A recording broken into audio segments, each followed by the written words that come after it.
Ladies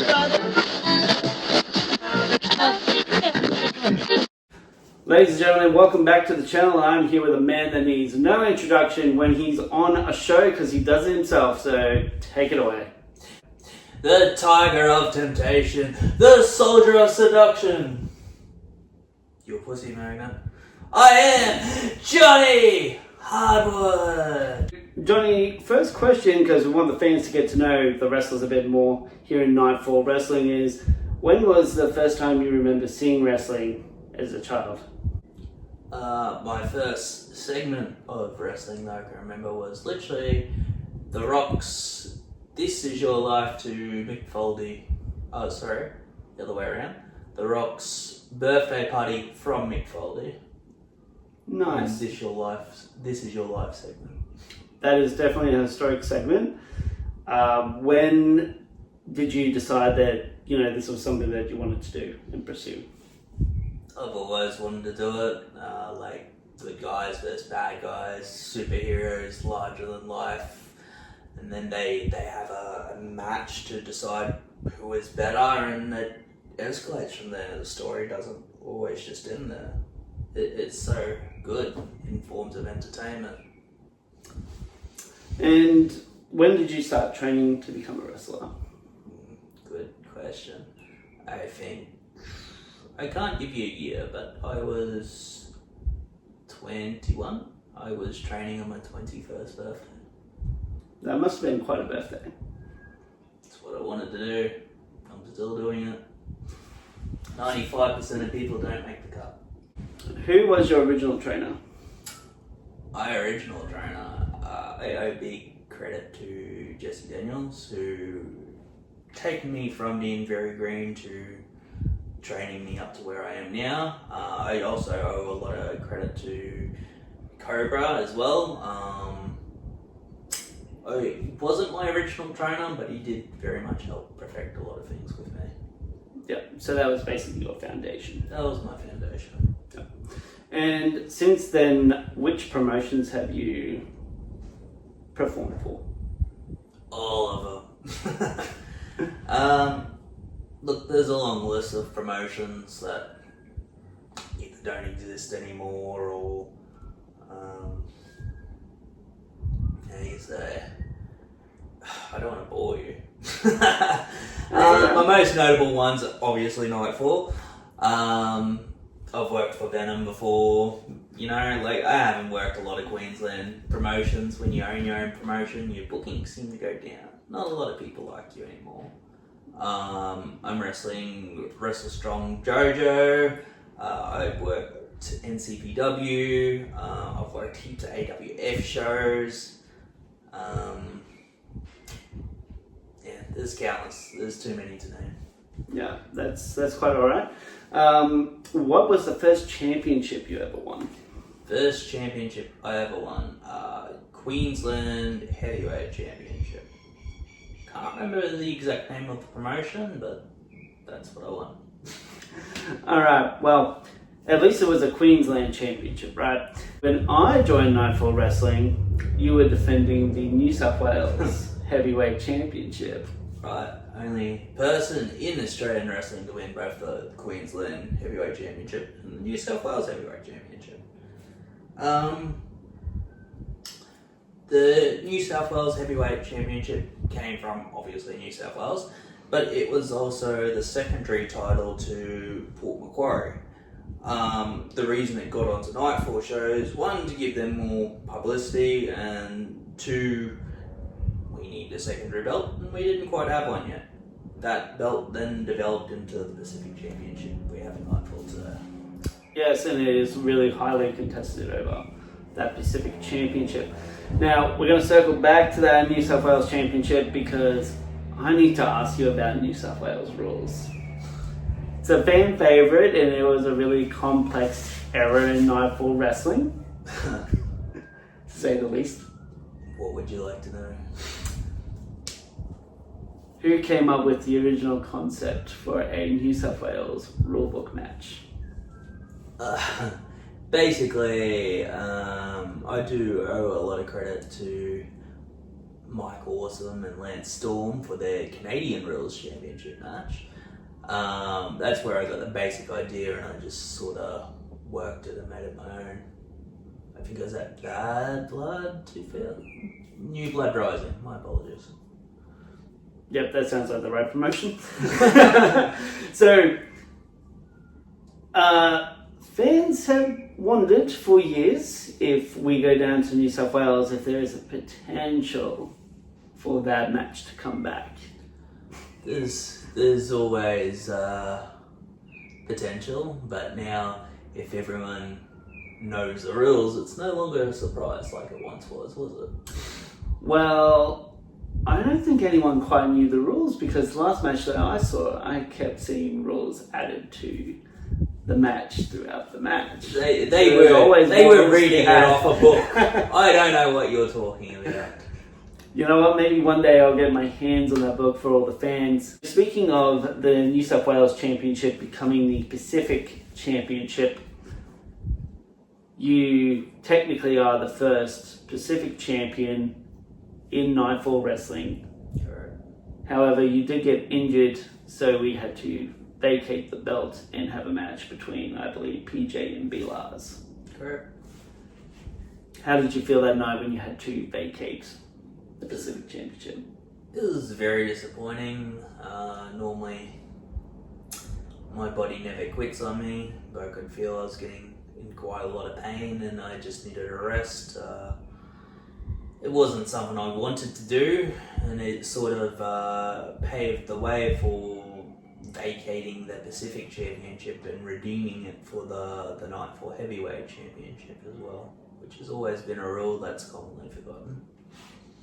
Last year we had a State of Origin series, and you were the captain for Team Blue. Correct. Team New South Wales, and you came out on top, even with the dysfunction within Team Queensland that kind of handed you the victory.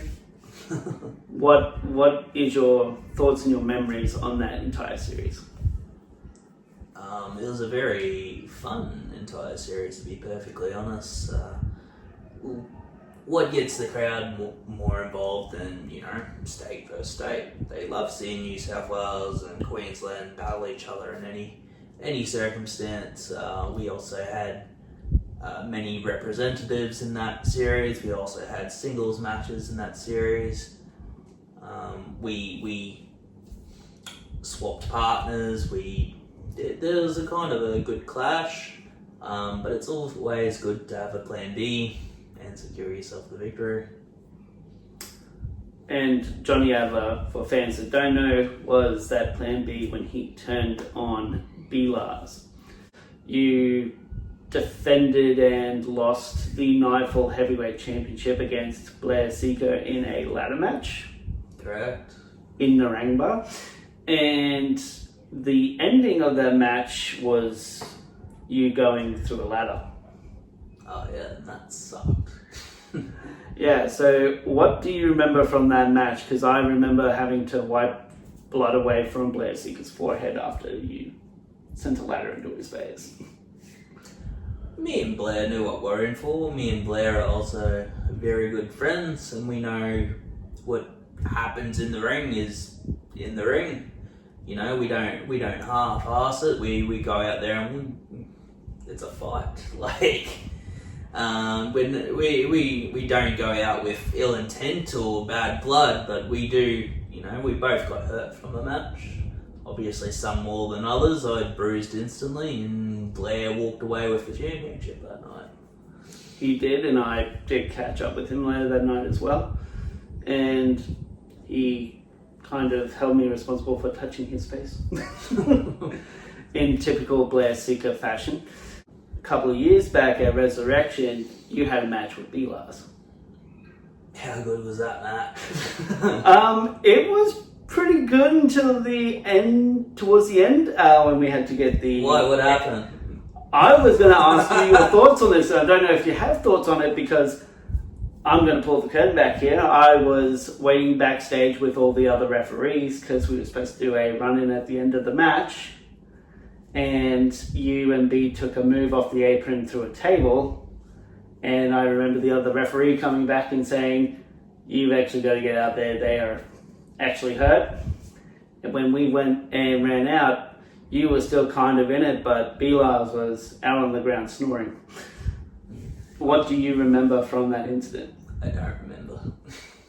You don't remember anything? I don't remember. I hit the ground just as hard. I had an egg on the top of my head at the end of that night as well. I do remember being very faint and looking over at Blair's and going, I was trying to talk to him and he was like groaning or snoring at me. I couldn't quite tell. And just looking up at the lights on the ceiling, it's very faint, and I can't give you a lot of detail in that situation. No, that's all good. Sure, one day when I get the chance, I'll ask Blair the same question. Because I remember when he came through on the gurney. So we'll move on anyway. We had a lot of guys that have gone on to do other things, and we've also had a lot of people that made Nightfall Wrestling their home, and they've got a lot of experience there.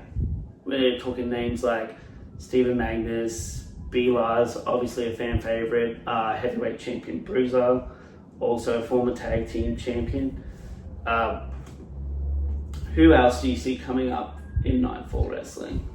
Big one I see coming up, Johnny Hardwood, very, very good. The irreplaceable one. Very irreplaceable. I'd hate to lose him, to be perfectly honest. Hilly Monroe, also very good, up and coming.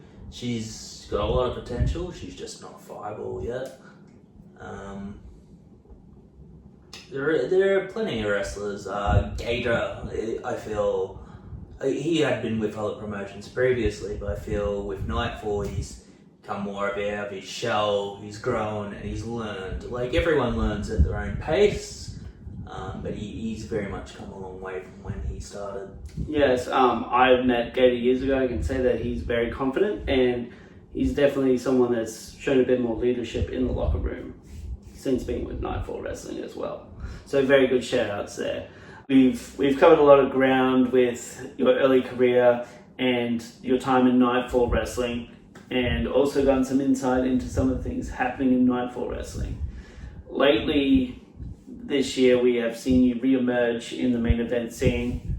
First, a one-on-one match against Bruiser, and secondly, a fatal four-way match at Overdrive with David Sheba, Gator, and Bruiser for that heavyweight championship. Big meaty men slapping meat. Are we going to see you in future maybe have another crack at Bruiser in the heavyweight championship, or whoever the heavyweight champion may be down the road? I definitely hope so. I'd like to. I feel I can beat Bruiser. If anything, I can beat Bruiser. It's just, it wasn't my night, unfortunately. But twice it wasn't my night. Either people got in the way, my vision was cloudy, or I just didn't execute it. But Bruiser, let it be known, I can beat you. Last question. If you could face anyone, who would it be and what match type? Anyone, dead, alive, Australian wrestling. It can be anyone. Personally, it would be a match of charisma, and I would like to fight Randy Savage himself. Just a normal one-on-one match. That's how I like my wrestling. I like it within the rules, technicality. I know I bend the rules to my favour, but what person doesn't, to be perfectly honest? Together I feel we would just have a very charismatic match. I would definitely like to referee that match if I had the choice to be the official. Sure thing. Alright, well, thank you for your time today, Johnny Hardwood.